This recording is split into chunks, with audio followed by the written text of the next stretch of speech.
What's up, everyone? I'm going to ask you a quick question. What do you think would make me go from this, yes, it's finally here, let's get an unboxing video done, to this, oh, what have I done? And then be totally cool with the fact that my brand new printer is in this many pieces. Coming up next.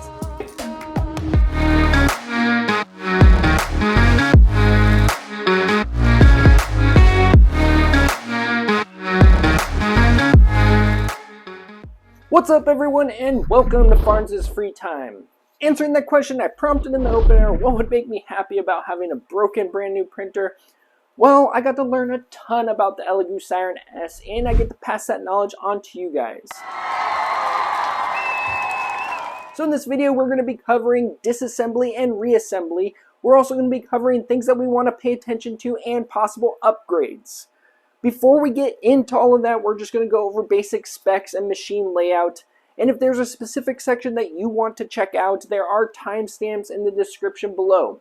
On that note, if you can not only like and comment, but also subscribe so that way you can stay up to date on my future content, that would be awesome. So that way I can keep this great content coming out to you guys. Now, truth be told, this was supposed to be an unboxing video. And my first unit that I got was broken. Yeah, at first I thought it was a manufacturer defect. It actually ended up being something that was broken in transit. It was an inducer on the UV board, and I ended up finding it once I got into the housing. It's not a common problem. It was probably just banged a little bit too hard, and then it just shattered it. I've still been very happy with all of the prints, even the ones that were failing. They had exceptional detail and looked fantastic. So I've still been very happy. I just wanted a functioning unit. So without further ado, let's get started and we'll discuss those specs and the machine layout.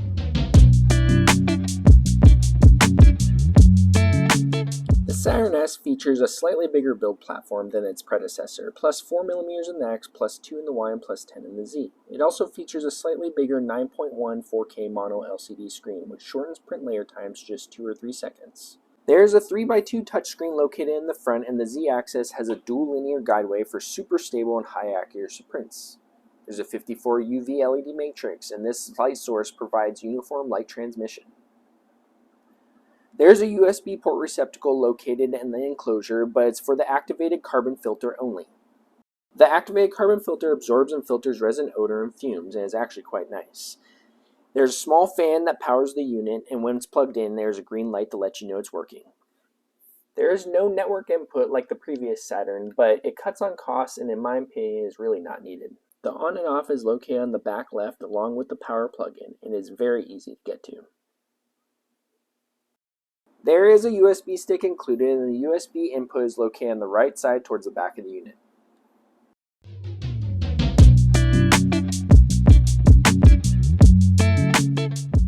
We are moving into the disassembly part of the video, so I do recommend that you have a mat that you can place all the components that we remove and also your wrenches, so that way it's just not floating around. It really helps with the process.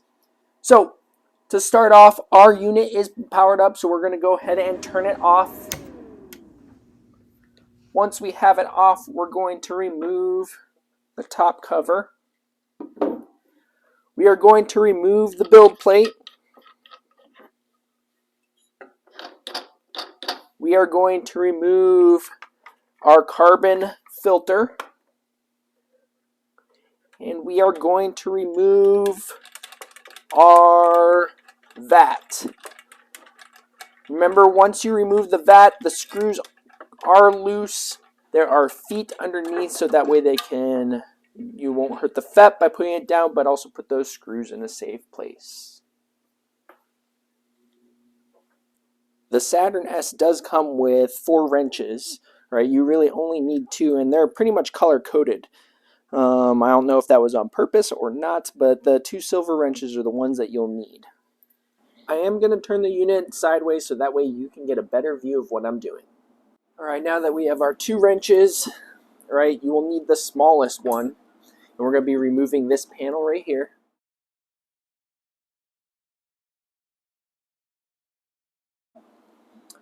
Now once you have those removed, right, this panel will come off.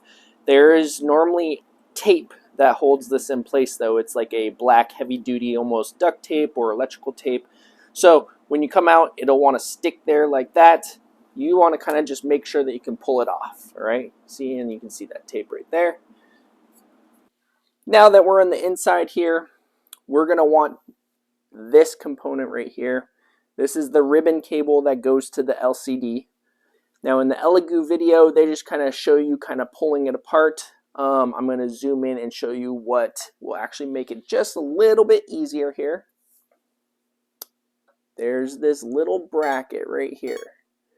You just kind of want to be really gentle because you don't want to damage the board. And then kind of get under it, which I'm in there right now, but I'm maybe too far back. Move back just a little bit here. And then kind of ease that up. Once you loosen that bracket, you can see it just pops right out. If you decide not to loosen the bracket, you can still get it out. You just have to be very careful not to damage the LCD ribbon cable. So now that is done, we can move on to the next section. All right, we're turning our attention back to the top here. We're going to turn it sideways so that way you can see everything that I am talking about here. So there's 8 screws that you need to pay attention to that we're going to be removing. So one there and one there right behind the USB port. I did have to remove this sticker a little bit because it covered the piece of hardware just ever so slightly. I still kept it there. I could have just left it off. But then there's 2 on your left-hand side. There's 3 in the front and then 1 on the right-hand side.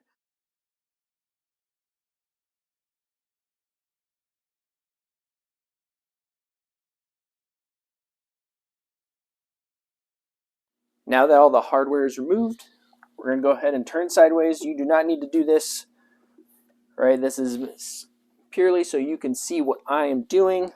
I'm going to zoom out just a little bit here. You're going to want to put something behind it. This is just a box, shipping box or package that I had that came in. And you're going to want to tip it back, all right? There are screws that hold the Z-axis in, right? That can sit right on the frame. We want to tip it all the way back here, right? It will hold pretty steady in there, and then we're going to zoom in on the wiring that we have to remove because there are a few things that you need to remove on the inside. Now that we have the Z-axis and the LCD panel tip back, there's 3 wires that you need to disconnect. The first one is right here. This is your N stop or Z stop. The next one is this one. This is your motor cable. The last one is a USB port and it cannot be seen from this angle. So here's a zoomed in view.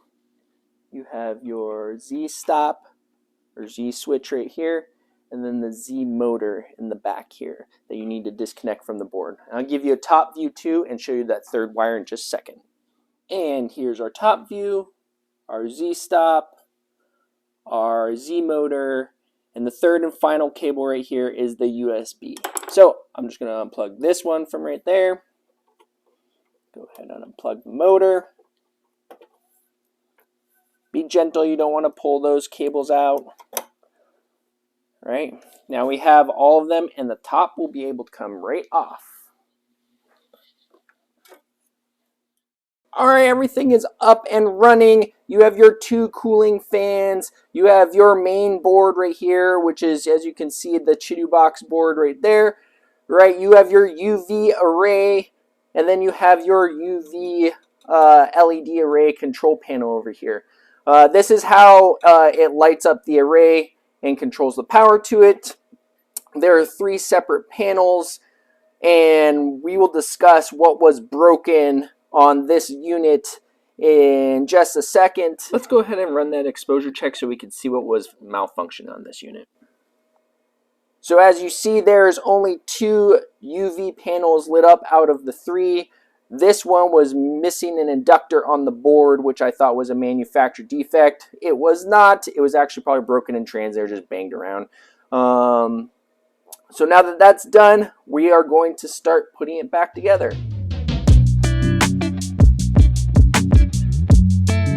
All right, so we're just going to reverse the steps that we did, and I will talk about them on the way. First up, we're going to go ahead and kill the power and just turn it sideways so you can see what I'm doing. So let's go ahead and pick up the LCD in the Z-axis, and we're just going to set it up like we did earlier, right on top here, resting on those screws. And again, we are reversing the process, so we'll plug in the USB. We have our Z motor right here. And then we have our Z and stop switch right here. And then before we set the top down, we are just going to route that ribbon cable into this section right there. And then all we're going to do is stand it up, and we'll work on plugging in that LCD panel. So this is probably the hardest part to see right here. Again, this bracket is up right here. We're going to plug it in, and this is the ribbon cable into this section. It is routed, somewhat weird, and I'm going to try and show you that here. So I'm going to use pliers. I would not recommend that you use pliers because it is fairly delicate. This is just so you can kind of see what I'm doing here. Alright. Once it's in there, you don't really need to push on it or anything. It'll just kind of sit in there. And I'm going to hold it in there. Alright. And then you want to push this bracket down right here so you can see. I'm just going to do it the best I can with this so that way you can see what happens here. Nope. There we go. You can just push it down with your finger. But now that ribbon cable is installed there, and we can move on to closing up the top and side panels. Now we're going to put all of the hardware back into the upper and side panel and get that all installed, and we will go ahead and speed up this process as well.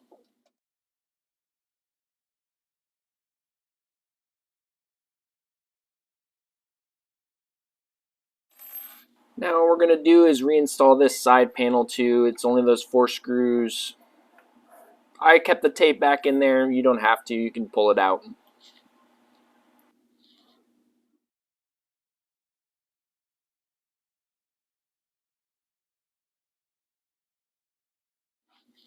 Once you have everything together, it's probably going to be good to fire up everything. And you could even do this before you were to close the side panel. And then you probably want to run an exposure check so that way you can make sure that your LCD is correctly plugged in. So we're going to do that now. Lights are off. Quick reminder, this is the non-functioning unit, so that one section, as you can see, is not lit up, but everything is hooked up and you can see our LCD is good to go.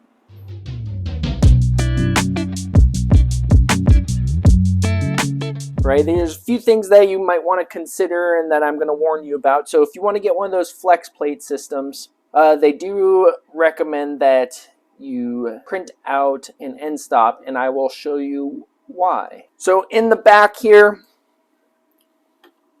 this is your stop right here, and it's an optical sensor that's tripped by this arm right here. There's no way to adjust this, so when you hit the home button, I just got a popsicle stick right here, right? And that's just to show that it's non-magnetic. And then I'll just show you with an Allen key too. So it's coming down, right? And then that's tripping it. Again, there's no way to adjust this. So if you do want to use a flex plate system, they recommend that you print off a spacer that sits on there. I have one that's kind of mangled up because it got kind of crushed, but it's basically just a little spacer that sticks onto there. And that spacer just gives you a 2mm extension to stop it ahead of time. We're going to go ahead and roll it down so you can see what it does, or what the end stop does. And as you can see, that arm trips that sensor and stops it. So if you do want to use a flex plate system, you will need to print off the 2mm extension, so that way whenever you home, you're not crushing your LCD every time you're utilizing that flex plate. So something else to also consider, this is your FEP sheet. I have it upside down of your VAT. This is a very good system to get your FEP sheet tight and as tight as possible. Some other brands do not utilize this system. It is a pain though to replace the FEP sheet, but it also will get it very tight to do it. There are basically these right here. In the future, I will probably have to do a tutorial that you remove. Once you remove it, you can actually see the bottom of the screws that hold the FEP sheet in place. That you will also need to remove it, and there are two brackets that are sandwiched together to basically hold that FEP sheet in place. This is a very good system to get your FEP sheet installed and very cleanly installed. It's just tedious. It's not hard, just tedious. So something else we are going to turn our attention to is the build plate here. So normally when you level, you would loosen these two screws right here. It makes it very easy to level. It also can turn from side to side, which can kind of be annoying. And there's only this one point. Some of the other ones use a bracket, like Anycubic packs. They use a bracket system, which seems a lot more solid. And I was worried about this in the beginning. Once you tighten it down though, it's pretty solid. It doesn't really fall out of level too much. I do tend to check my level a lot more often. It's just something to be aware of. When you get your filter, it does have instructions and it does tell you to do this, but some people will tend to miss it. When you take this out and when you undo this right here, your filter does come in plastic. You do need to remove that plastic before use.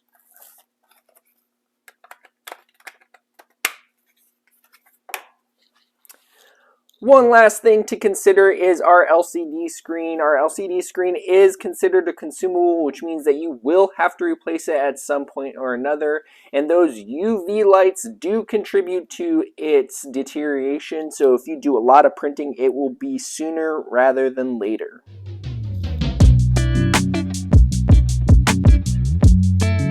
If I were going to do any upgrades in the future, I would probably use quieter fans and ones that can maybe move a little bit more air. They're not terribly loud. I will run them on the mic here in just a second so you can actually hear how loud they are, but they're still, it's like a computer running. It's not loud at all. One thing I might do is this panel right here. It doesn't have any filtration, so when this is completely closed up, all of the air that it's drawing in to cool down the LED array is coming in and it's not filtered. So I might think about printing off something and just maybe using a magnetic bracket to hold the filter in place. So that way there's filtered air and you don't get a lot of dust. The fans here are 50mm fans, which is not really a common size. 60mm or 40mm is way more common. So you'd have to print some adapters for those fans, and you'd have to use a step down because these are 24 volt. Other upgrades or add-ons that you might want to consider is a flex plate system. So that means basically a magnet that goes on here. Wham Bam or Tiny Machines are the most common ones. You'll put a magnet sheet over this and the plate will sit on there. We talked about if you were to install that, you have to have the 2mm spacer. So that's something to think about, and is probably going to be a pretty nice upgrade.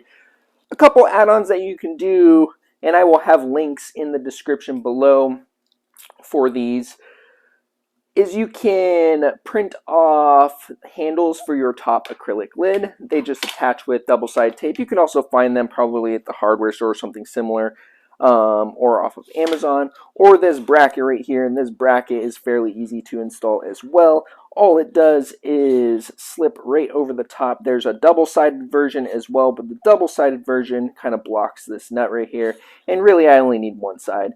So you just slip this right over. You'll have to take off the nut and take out this nut as well, or this bolt, in order to install it. It's super simple. It holds nice and tight on there. And what this allows is when you're done with your print, you can go ahead and put this, if my fingers were the bracket, it'll sit on there and you can go ahead and squeegee off your plate or let it drain naturally. You can also turn your plate sideways on your bracket and do the exact same thing.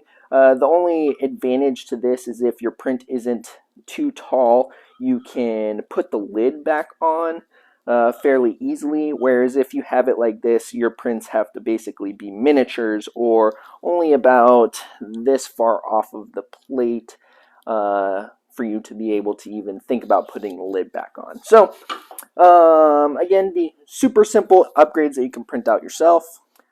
Last add-on or upgrade that you might want to think about doing is a protector for your LCD screen, meaning that if you have a hole in your vat and resin spills on it, you have a sacrificial layer as to keep the resin off of your LCD screen, because that can be terribly difficult to get off if it does happen. And really, it's a pain that you can avoid by a simple screen protector, which I have one coming soon, and I just do not have it installed yet. Again, I will have a video with a bunch of upgrades and add-ons in the future.